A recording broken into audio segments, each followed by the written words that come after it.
जय छठी मैया की। आजकल छठ पर्व मनाया जा रहा है। सूर्योपासना का विशिष्ट पर्व। भारतीय संस्कृति में सूर्य को तो प्रत्यक्ष भगवान माना गया है।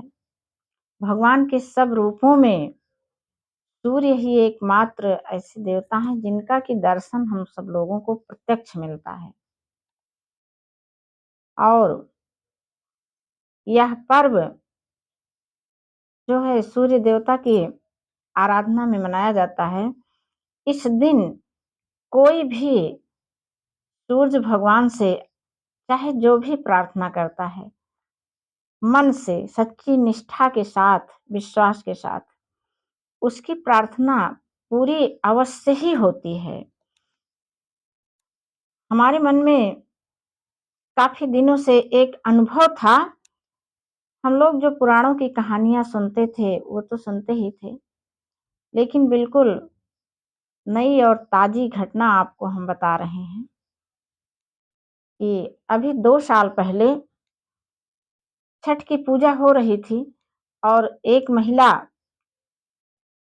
जो कि निसंतान थीं, और जैसा कि हम सब जानते हैं कि निसंतान माताओं की कुछ दिनों में नासमझी के कारण लोग उनकी उपेक्षा करने लगते हैं। उस स्त्री के मन में बड़ा कष्ट हुआ और वे उस दिन छठ पर्व पर जब आईं, तो बहुत ही दीन होकर के सूर्य देवता से उन्होंने प्रार्थना की। अब उनके प्रार्थना और विश्वास की शक्ति थी कि उन्हें वे गर्भवती हो गईं और समय आने पर उन्होंने 3 बच्चों को जन्म दिया। और अगले साल वे फिर तीनों बच्चों को लेकर के वे पूजा करने आई थीं।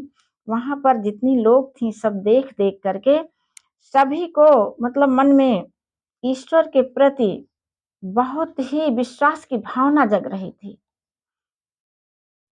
तो सभी लोगों ने उन्हें देखा और उनकी बातें सुनी। उसी में एक और भी लोग बैठी थीं, जिन्होंने मुझे अपना अनुभव बताया कि उनके मन में भी ये हुआ कि आज हम भी कुछ माँगते हैं। एक चीज़ तो इतना तय है कि ऐसी जगहों पर बहुत ही पुण्यवान लोग भी पहुँच ही पाते हैं, कि जब उनका भाग्योदय होना होता है तभी। तो उनके मन में भी इच्छा हुई, उनके पति बाहर दूसरे शहर में नौकरी कर रहे थे। इनको बड़ी ही असुविधा हो रही थी। इन्होंने कहा, हे मैया, अब इस बार जो है वे अपने ही शहर में आ जाएँ, अपने घर के पास आ जाएँ, तो हम भी अगले वर्ष आपकी पूजा करेंगे। जैसा कि आप सभी जानते हैं कि सब जगह पर इसकी पूजा नहीं होती है, खाली बिहार के लोग ही ज़्यादा मनाते हैं। और वहाँ से भई जहाँ-जहाँ सब लोग फैले, सबने मनाया, सबने जाना। अब भले पूजा ना की जाती हो, इस पर्व को ना मना रहे हों, लेकिन वह उत्सव जैसा माहौल देख कर के तो मन में एक बार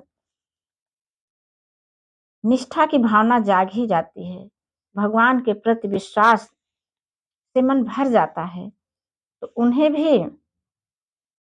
उन्होंने भगवान से हाथ जोड़ करके प्रार्थना की। और संजोग देखिए कि जब दूर-दूर तक कहीं कोई आशा न थी, एक परीक्षा भर दिए थे उनके पति। 2 महीने बाद उनका भी परीक्षा फल घोषित हुआ और उनको कुछ दिनों बाद उनका भी जॉइनिंग पत्र उनको मिला और वे अपने शहर के पास आ गए। यानी मुँह मांगे मुराद जिसको कहते हैं, मनचाहा वरदान इसी को कहते हैं। तो आइए हम सब भी इस दिन छठ पर्व पर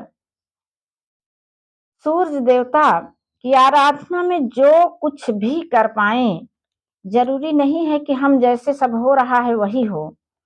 सबकी पूजा, सबके अनुभव अलग-अलग होते हैं। जैसे सब प्राणी अलग-अलग होते हैं, सबकी पूजा और सबके अनुभव भी अलग-अलग होते हैं। तो आप अपने हिसाब से लेकिन बस इतना है कि स्वच्छ और निर्मल मन से सबके प्रति प्रेम भावना से भर करके सभी को अपने हृदय से माफ करके, किसी के लिए आपके मन में कोई शिकवा न हो, सबको भगवान का ही रूप मान करके और अपने मन को स्वच्छ और निर्मल करके इस दिन हम लोग जो भी प्रार्थना करेंगे, सूर्य देवता उसे अवश्य ही पूरा करेंगे। तो आइए हम सब भी इस दिन भगवान सूर्य देवता से अपने मनोनुकूल वरदान प्राप्त करते हैं। यही अनुभव आप लोगों से मुझे बताना था, इसीलिए हमने आपसे अपनी बात कही है। आप भी जाकर के पूजा कर लीजिए। जय माता दी की।